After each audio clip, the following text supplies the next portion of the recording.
Would I be the a-hole if I kept my father's money instead of giving it to his wife? Original post. After my parents got divorced, my dad started dating Betty. Everything started okay, but Betty became jealous when my dad spent time with me. She was never abusive, just passive-aggressive and saved her worst comments for when he wasn't around. I learned I can't trust her, but I am polite to her. Betty has a son, Frank, who is very greedy. When she met my dad, Betty stopped giving him everything he wanted. In 2009, he and my dad had an argument that ended with then 40-year-old Frank punching my then 70-year-old dad. My dad died a few months ago. The will was joint, so the estate goes to Betty, and once she dies, what's left will be divided between me, my brother Alan, and Frank. It's unlikely me or Alan will see any of it, because Frank will drain her until there's nothing left, which has already started. They got married in 1996, and in 2006, Dad changed the beneficiary on his IRA to only me. It's not part of the estate. She is very nervous about the IRA.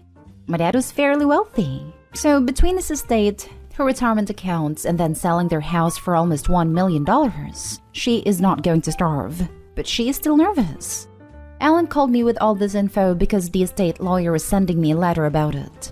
Betty told him not to tell me anything, but he felt he had to. I haven't gotten the letter yet, but they may be setting up a trust that she'll want me to sign the IRA into. I expect a guilt trip about doing the right thing and following his wishes. But the reason they had a joint will is because they couldn't agree on any other kind of split, as my dad didn't like Frank, and Betty doesn't like me. If I thought my dad had dementia, I might believe the IRA was missed, but he was very meticulous. It feels like making me beneficiary was his way of providing for me, knowing this would happen.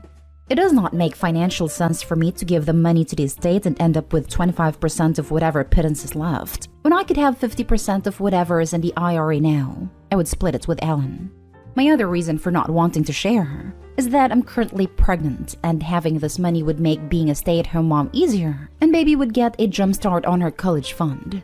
Would I be the a-hole if I didn't give this money back to the estate and share it with my brother? I might be the butt phase because while I want to be ethical, I'm having some schadenfreude over being in control after she's treated me poorly for 30 years. I also don't need the money, but she doesn't either. So, other info. I don't know why she wouldn't call me directly. Either the lawyer said not to, or this is another example of her not treating me as an adult. My brother is my half-brother. He was estranged and came back into our lives in 2008. I feel like he would have been on the IRA too, after my brother came back into our lives. But before he had changed his will, my dad always had asked me to be fair with him, so I would give him his share. Now for the top comments before reading the first update. Not stay home. Your father changed it years ago. He wanted you to have that money. She has stuff left from him. Split it with your brother and live happily ever after. You don't owe her anything. But her trying to hide info from you gives off so many red flags. Actually, it very well could be illegal to sign it over to the will. There are rules about these things, and most won't be enforced unless it comes to the government's attention. But my grandfather actually wasn't particularly clear on some things, and if we'd reclaimed some things into his estate, it could have been viewed as tax evasion. Now, a good executor should know this, but greed makes people do dumb things sometimes. Under no circumstances sign the IRA into a trust. It was intended by your father to go directly to you and for Ellen. My dad always had asked me to be fair with him. If he had wanted it to go to Betty and her brat, he would have changed the beneficiary. That money was intended for you and your baby. I hope he/she is born healthy and happy. Long life and happiness to you both. Not stay home. The will was joint, so the estate goes to Betty, and once she dies, what's left will be divided between me, my brother Alan, and Frank. Unless your father was very careful in how he legally arranged things, there will be nothing stopping Betty from changing her will and leaving it all to Frank. It happens far too often. That might be why your father decided to leave the IRA to you, because otherwise you may get nothing. Yeah, my internet research without having the will in front of me or a law degree has been giving me differing opinions in what she could do with it. It all depends on how it's written, but I really don't see her wanting to leave me with anything, judging by past behavior patterns. Not stay home. Keep the money. Your father did this for a reason. Now for the first update. I got my mystery letter. It was pretty much what I expected. Basically, please give me the money because it's obvious that your dad thought this would be covered by the will. It demands for all the money to come to me, then filter down to you kids. Complete with a guilt-trippy paragraph about how they lived on their social security and withdrawing from their IRAs, and neither of them have a pension or other income. And I quote, "Only what we had saved over the years." There's also a line about how you can see that there is a large value to the items gifted to you and Ellen, which I'm not going to argue with exactly, except that I sincerely wonder if she thinks I'm an idiot and doesn't realize I know how to add. She just sold their house for almost $1 million. Or that I don't know what the apartment in Italy is worth, about $350,000. I find it very difficult to believe that my father didn't also have savings accounts / mutual funds. Plus, she's going to get widow survivor benefits in addition to her own benefits from Social Security. The items Alan and I were gifted come nowhere close to that.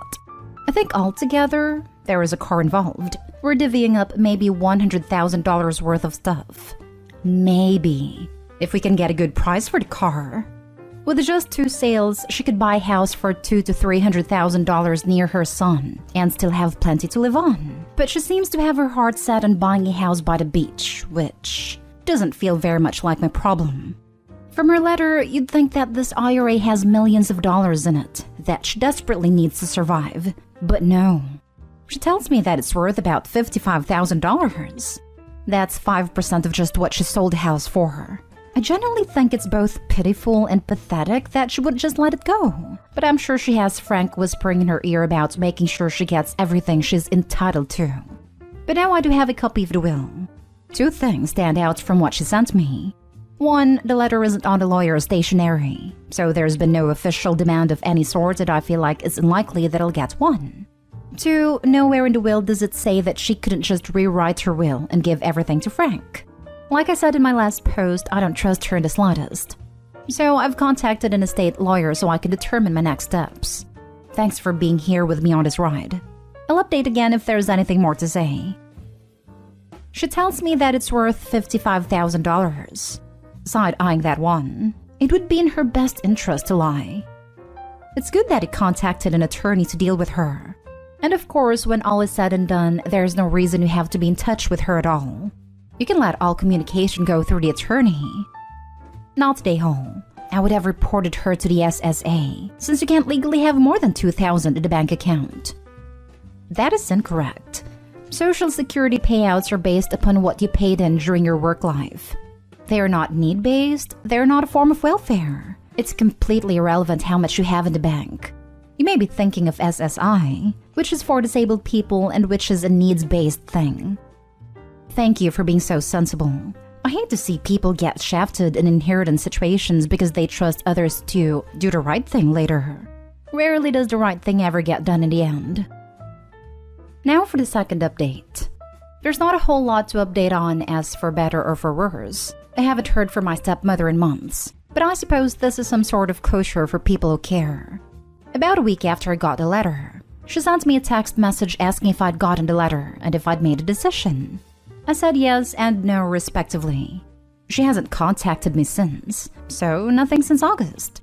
Since then, I've also had my baby 5 weeks early, so it's not like I have a lot of brain power to spend on her. I spoke with an estate attorney, and she confirmed that there's nothing legally my stepmother could do to get the IRA, so I was in the clear there. She also confirms that joint wills don't really exist anymore. So if my stepmother wanted to, she could just rewrite her will to exclude me, or me and Ellen, or whatever she wanted to do. This left me with the interesting problem of how do I get the money, considering I don't know where it was, and I didn't really want to contact my stepmother and say, I am disinclined to acquiesce to your request, so tell me how to get my money, because I felt like that would open up to a can of, I'm not going to tell you until you agree to sign it over to me. Luckily for me, the lawyer I spoke to was also the son of an old Italian man like my father. It mentioned that these old Italian men tend to pick a bank and never change. So I googled around for investment firms until I saw a name that rang a bell and I went, aha! Long story short, the IRA is now in my name. Had to take a disbursement for this year and sent half to Ellen. My stepmother has moved a couple of times, so I don't know her address to send my response letter to. And like I said, She hasn't contacted me since August, so I'm considering my hands washed of it unless she actually tries. So all's well that ends well for me. Alan, on the other hand, is still having to deal with her because of the estate. He's meeting with the estate lawyer tomorrow to get some questions answered, so I'll be interested in hearing what happens. One of the things she had mentioned to him is that she needs a car that my father left to Alan and I, appraised because of something, is worth over $5 million. The estate, I'm guessing, because there's no way the car is worth this much. She says there are tax implications, which doesn't make sense to me. But if she's really dealing with a $5 million estate, it's super extra petty that she was coming after me for $55,000. Now for the comments before the last update. Glad to hear that at least the IRA is in the right hands, and congrats on your baby. Hope you're both happy and healthy. Thank you. We both are doing just fine. Despite her being early, there was no NICU stay or any complications for me. Congrats on the baby. The estate tax exemption is currently $11.7 million per person, though I've heard that it might drop back down to the $3 million range.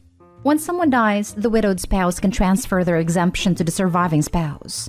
In other words, while it never hurts to get an appraisal when someone passes, I doubt it would end up having any tax implications. Thank you. That's what I thought I remembered from when my mom died. So the car would have to be worth $5 million on top of $6.7 million she would already have for there to be any tax issues, if I'm understanding correctly. The car was worth somewhere between $35,000 to $50,000, so no, probably not going to make a difference. It's also weird that she's focused on how much the car is worth, as if it will make a difference, and not the vintage farm equipment he left me, which is also only worth maybe $5,000 tops. Because, like, if we're appraising things, shouldn't we appraise everything? I find it telling that she saved all her hatred for you and not your brother. I'd say it's because I didn't grow up with her. He's 20 years older than I am, but she's also misogynistic anyway. It's one of those things that I feel like I can't explain to people, because on its own it doesn't mean much, but she treats me markedly differently when I have a man than when I don't. If I don't, she acts like I'm a little better than a child. Oh, and when she was asking about if I had made a decision, she asked if I had talked to my husband about it. I told him and his response was, "Why would you talk to me about it? It's not my money." I also find it weird that presumably she'd think my husband would respond with, "Oh yeah, definitely give her the money." So glad to hear you got that sorted, and congrats on your baby. My husband and I went 3 years of legal drama dealing with his mother's greedy ex-husband, and it was a nightmare that ended with the children getting sweet FA for what was left to them by their parents. So consider yourself lucky it's over with. And now for the last update. I'm not sure if I'm making this post for me or for you guys, but at least this is a chronicle of the issue in case anyone asks me about it later. After my last update, there was silence for a while. Then my stepmother sent me a Christmas card with another letter inside it, but I'm sure that particular irony was lost on her. In it, she explained what she was going to use the money for health insurance payments, but once again acting like this money is what's keeping her from the brink of starvation. This letter, however, had a return address, so I did what any red-blooded millennial would do, and Googled it. One visit to the Country Deed website later confirmed for me that she has bought a beach house. Well, it's not on a beach. It's in a beach town, being purposefully vague here, for $745,000. She ended the letter by saying that she had talked to my cousin who told her that I saw the money as being able to continue my father's memory, and what she felt I should accept are books, photo albums, etc. because those are my father's memory. But that she'll discard them if she didn't hear from me by the end of the year, because it just proves I'm all about the money and nothing else.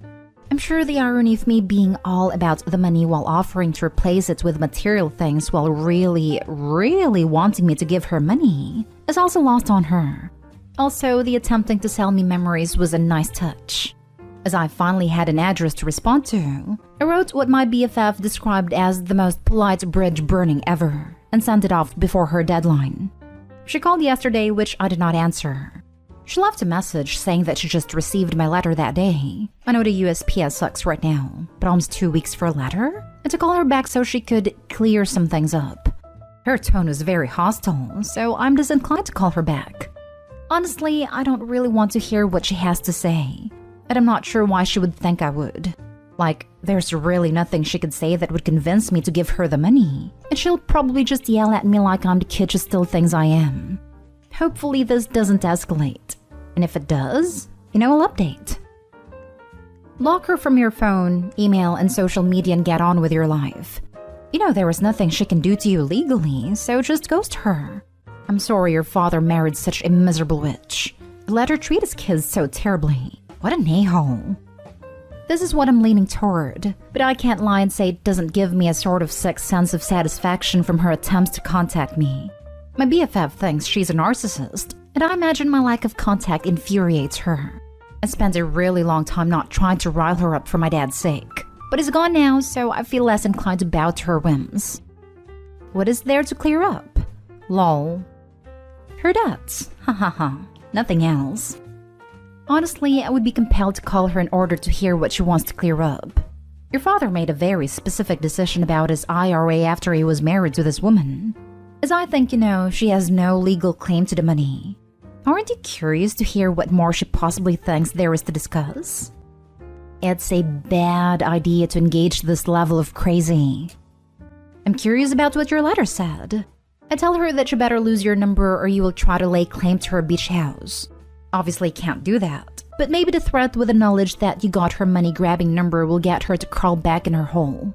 She's either pissing through the money, or she promised Sonny Boy the car and IRA, and thought you and your brother would just blindly sign everything over her.